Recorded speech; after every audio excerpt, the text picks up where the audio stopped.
Hello and welcome back to another Assassin's Creed Trials of the Soul video. It's been quite some time since I've read one of my chapters, and honestly it's mainly because of this little event right here. The whole Nightbringer, Dawnbreaker event thing, the verses, I guess it's just called verses. But yeah, that little event going on League of Legends kind of had me preoccupied. That and I just found the Pokemon, but I realized it's been a while, so I was like, you know what? That's what I want to do today. I want to do at least I might do 2 or 3 chapters on this video actually. Well, this session I should say, guys. I'm not gonna let you guys sit through that many chapters on one video. But yeah. So let's go ahead and get right down to it. And we're on chapter 8, Cardinals Creation.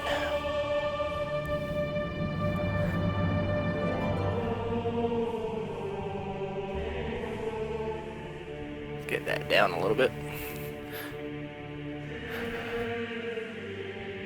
What are we gonna do? Sandra asks as we watch Mabel walk away. I do not know, I sigh.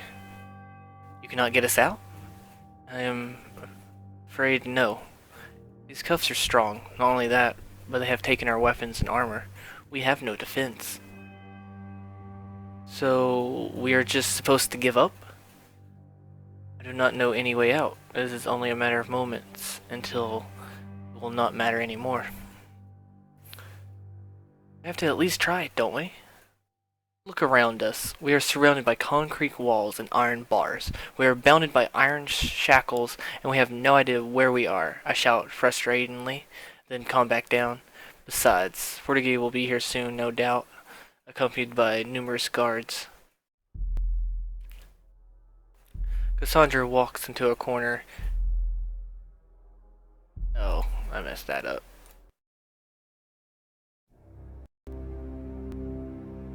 Oh, fuck. Okay, Cassandra walks and sits in a corner. How about that?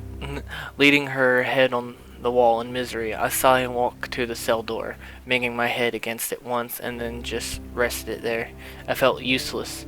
I was supposed to be the greatest leader of the Assassin Brotherhood, but now I grieve in a windowless dungeon, defeated and powerless. I fall to my knees, grabbing hold of the cold iron bars, feeling lifeless, as if everything was already over. Then I remembered something my father had said. For the light of Rome, we take to the shadows. We will through the hardships and never give up. In the darkest times we will prevail.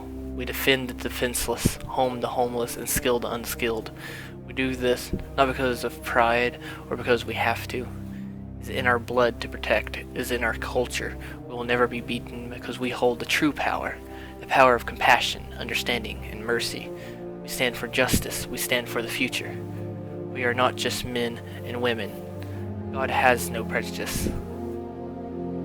We are what holds Rome up. Holds Rome up. We are assassins. Inspiring words from my father. That was all it took. I stood up, steadfast in my beliefs, and gripped the bars tightly. And we do not stand alone, I finished my father's words. What? Cassandra looks up. I do not believe we are done. I have friends. A whole town of undesirables. Courtesans, doctors, mercenaries, thieves, and my fellow assassins. I have been gone too long for them not to notice something is amiss. It is only Suddenly we hear footsteps in the distance, we fear for Fortigues' punishment, but as soon as the figure appeared from the shadows, I let out a sigh of relief. Hey boss, we caught wind that you were being held here. The masked doctor slowly walks over to our cell. Who are you, I ask?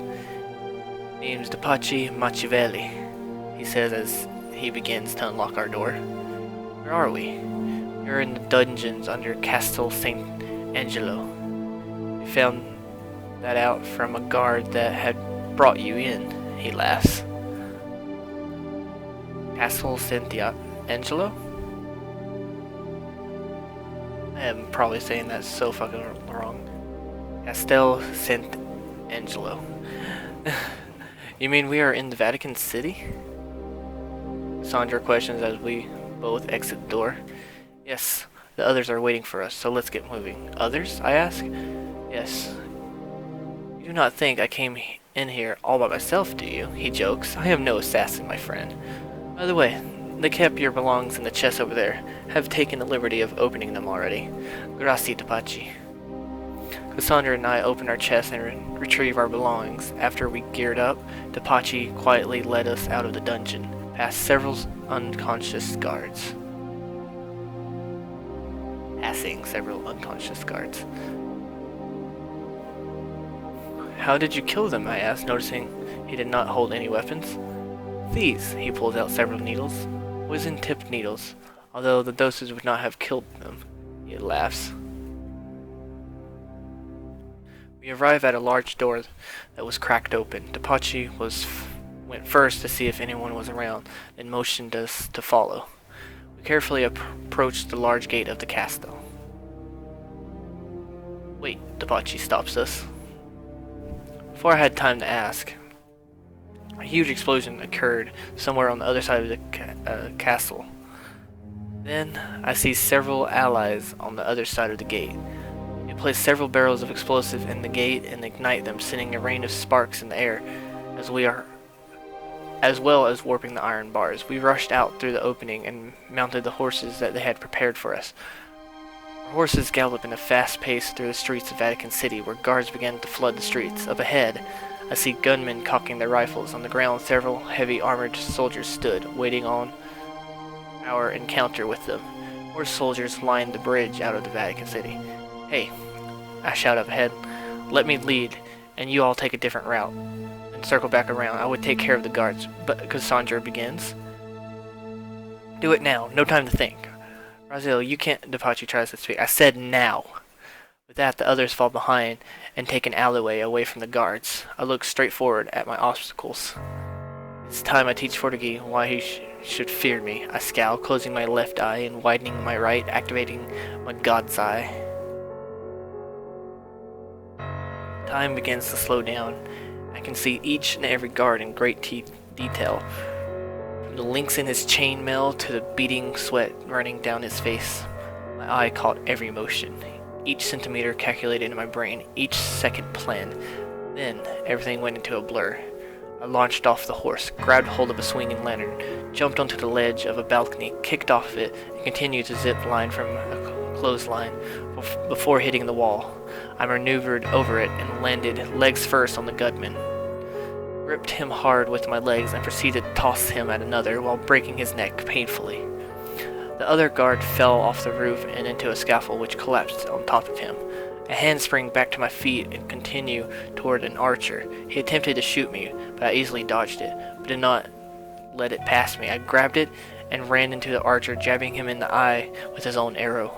A plumage of blood gushed out of him. I did not waste time, though, as I had already reached a handful of guards. One lunges wildly to where I parry him with my sword, slash him down with vengeance, and then use his body to lever myself into another guard. I send my hidden blade into his jugular and tear it as I spin to block another attack. I block his attack with my van braces, push him back, and fire my hidden gun, which pierced through his chest and hit his ally in the arm, making him drop his sword. I rushed him, picking up my sword along the way, and took him out with a quick strike. I had reached the edge of the building, and the bridge was below me. I jumped down, firing my guns at the guards still on the rooftops. All 11 shots hit their mark. Each guard fell, face covered in crimson blood. My body landed in a bale of hay. The guards on the ground walked carefully toward the bale of hay. One held a lance and started to poke the hay. I quickly used my hook to pull him in, assassinated him, and used his lance to launch myself over the heads of the other guards, sending smoke bombs on top of them. The bridge was shrouded in black smoke. I used my eye to see who was all in the smoke, and after making sure no civilians was caught, I jumped onto the sign and threw a special vial I had bought from the doctors back in Rome. It busted and sparks flew from it, which escalated into giant flames that engulfed the rest of the guards. I climbed up the building and looked back to see my comrades galloping in. I grabbed my crossbow and aimed it at the riders behind them. Raziel! Cassandra shouts happily. You continue out of Rome to Pazzi. Take them all back to Monter... God, I can never fucking say this word. I'm sorry, guys. Monterigoni. I will follow shortly to let you in the villa, I command, as I shoot down several guards from their steed. What about you? Tapachi asks. I will make sure you have enough time to escape. I rush over the bridge, and I jump down to the bridge.